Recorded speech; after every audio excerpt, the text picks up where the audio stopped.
live. Yeah, yeah, we going live. Hey, hey, we going live. Yeah, yeah, we going live. Yeah, yeah, we going. Yeah, yeah, we going. Yeah, yeah, yeah, we going live.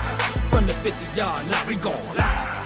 From the 50-yard line, we going live. From the 50-yard line. Hey. All right, so this week we have an Onto the Real, and this will probably be the last one of this month. Let me just say that it will be Mental Health Moments because this is Mental Health Moment Month that has just begun, and next month it'll be Men's Mental Health Month. So we will probably be sharing much more on that side. So, but anyway, this week we have somebody that most people are familiar with as our Onto the Real, and her name is Venus Williams. And Venus, if you don't know, we do have people who listen to this who are not sports people at all, is probably one of the most iconic tennis players of our time. You definitely probably have heard of her sister Serena, but Venus kind of has a different path than Serena, let's just say. And so in that she has created her, this is really cool, did not know this about her. She really has a passion for interior design. And so she's created her own company called V-Star. And with that, it's in South Florida, Miami. It's out of South Florida in Miami. And they focus on design for hospitality and kind of your multifamily type architecture. So she's been doing this for, I want to say, close to 10 years now, but not something that people really spotlight her for, right? Not really talking to people. I think Wile said it at the beginning. Once they know you as an athlete, that's all they want to talk about. And so for her to, have this company for as long as she's had, and then nobody's even mentioning it, but V-Star is her company, and I love this because I got a thing for interior design. So I'm loving that this is her passion outside of tennis, and she's following it. So good job to Venus on that. So yeah. I think they've gone and made their home in South Florida, right? Venus and Serena. Well, Serena really lives overseas with her husband. Oh, true. Yeah. Yeah. And they both own a part of the Miami Dolphins. Miami Dolphins, right. But this was a cool story because it's one of those things where Venus kind of started it off with the Williams sisters. Like when back in the the late 90s, Venus was the one winning all of the tournaments. Absolutely. You know what I'm saying? And then Serena had kind of got it in her mind one day that you're not gonna keep beating me, big sis. And yeah. And so what it ended up happening was a lot of the spotlight kind of came off of Venus and went more so on Serena. Right. And so to see her be able to kind of carve out her own thing and it not be, related to, what she does as an athlete, right, and just kind of the thing that she has a passion for. This is a dope one to the real. Yeah. And I think I want to say we mentioned something about V-Star a couple years ago.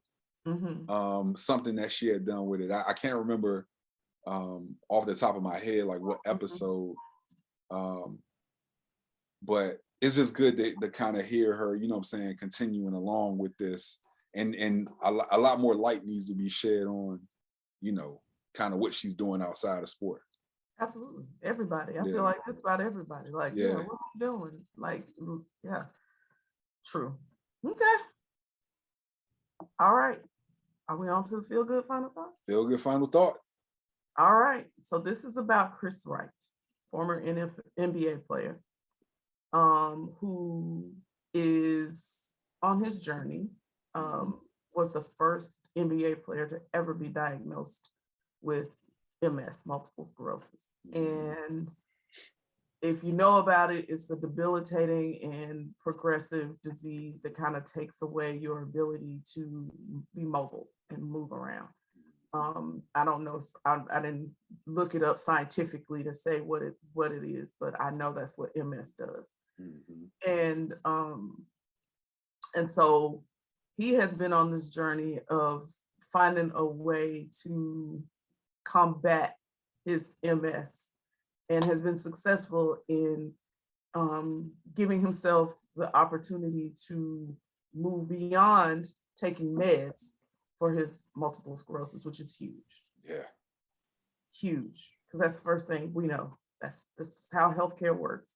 Right. Disease, something you diagnose with it, you got to take medicine for it. That's just how it works, right? Yeah. And so he has been working really hard over the last few years. I think he was in Turkey playing when he found out, I want to say in 2012. And literally, he said he was immobile. He couldn't walk. He just fell to the floor paralyzed. Yeah. And so, he's a Maryland boy. So yeah. So he's just kind of forged his own path. And I hope that this is something that, means that as we move forward, we'll see things change for other people, and that whatever he's done and what, it's kind of I hate to put this as the example, but I don't know another one to use. It's the kind of the way we watched Magic Johnson diagnosed with AIDS, and how people were like, well, but how is he okay? And nobody, you know what I mean? So I'm hoping that this means that there's been progress and that this is something that will be widespread and scalable for other people who also suffer from MS in the future. Yeah. Yeah. It's really dope. I mean, yeah. So he's on about his business now. He's obviously basketball will not be a part of his future, but he will. I'm trying to see if it tells like what he's. So can he live like his everyday life now? Like he Right, he said, I don't feel like I'm losing a step. He said, I want to keep playing. Yeah. He want to keep on playing. But that's not, no. He can't be saying that. I'm probably not in a competitive way. Right. He want to keep NBA, but to continue to, probably play pickup games and stuff like that. Like that's huge. Yeah. That's huge. I think he'll probably end up being as a coach. Okay. Yeah, but he played even with MS for a while. I didn't realize that, but yeah, he actually played with MS for a while. Wow. Yeah. So either way, shout out to him. Shout out to you. Yeah. That is a blessing. Yeah. So I see him. He'll have some future in sport probably, but it'll just not be that direct. Right. Yeah. Okay. All right, show picks. What y'all watching? All right. Let's start with you, Wile. What you watching right now? I think we had this segment the last time. Yeah, and you told us I don't be watching TV. That's why I didn't put him down there. I don't watch TV at all, y'all. Wile. Like when I say, but I will say I watch podcasts. I watch a lot of YouTube. Like I'm subscribed to over like on there. 50 channels. Yeah, but I can give y'all some podcasts that I watch. Yeah, go ahead. So of course, DJ Vlad. Oh Lord. Breakfast Club. I watch a lot of Breakfast Club. $1 Million Worth of Game. That's probably my favorite right now. That's probably my go-to. And that's basically two older guys who've been through a lot, and they kind of have guests on there who are around my age, and they kind of like give us the game. They kind of tell us, you know how it is, like stay out of trouble. Gillian Wallow. Yeah, okay. So y'all familiar with them? Yeah, Gillian Wallow. Yeah, so that's probably my favorite. And then so those are probably my three go-to. But as far as TV, the last movie I watched, y'all, I'm gonna say Friday. And that was probably like 4 years ago, maybe. Wow. I really don't. I don't even have cable at my house. I really don't watch TV. Yeah. Like, I can't get into like knowing something is not real and wrapping my mind around. I just can't do it. I don't know. Awesome. That's I great. guess You in this weird. space. I wish I was, because I'm not. Yeah. Listen, I'm on the edge of my seat with Snowfall. Listen. Okay. So, like, nope, I'm not. I can honestly say that's not true. Yeah. So, yeah. Well, I'll say Bridgertons, the Bridgertons, season 2. Oh my gosh.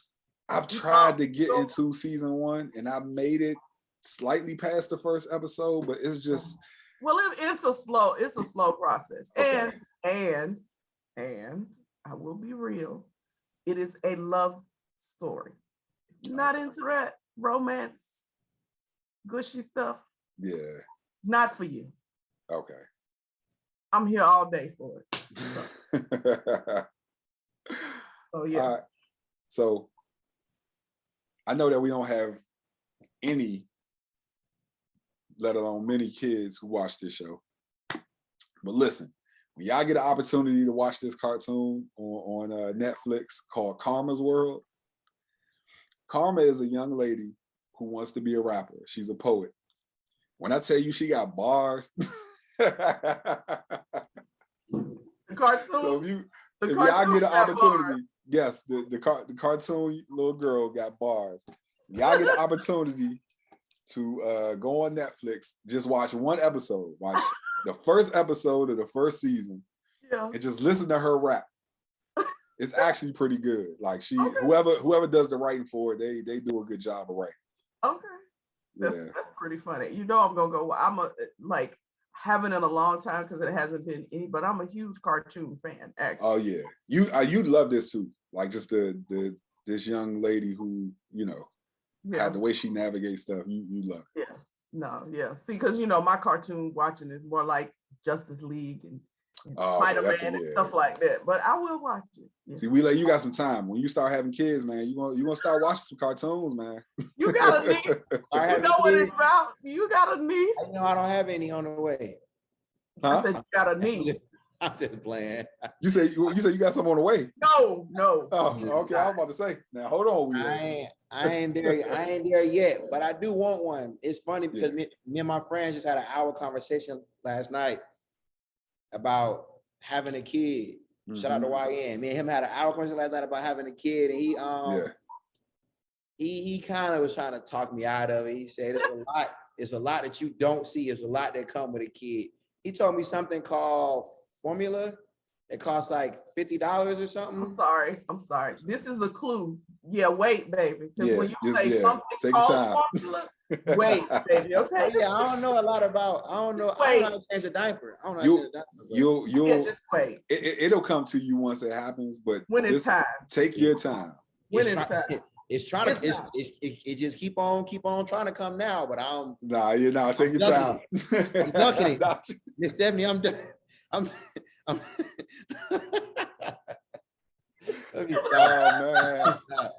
Oh, that's hilarious. I'm gonna take my time. Thank you. Yeah. Thank you.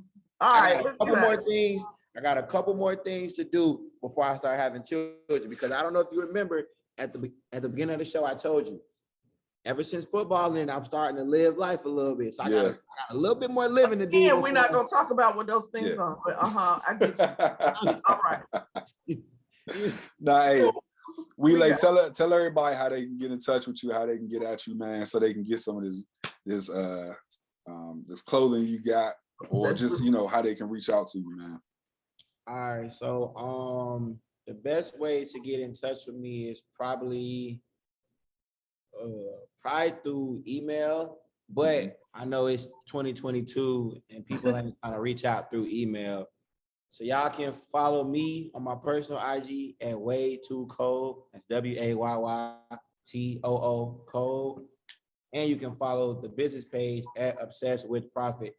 So that's what the OWP stands for, at Obsessed with Profit.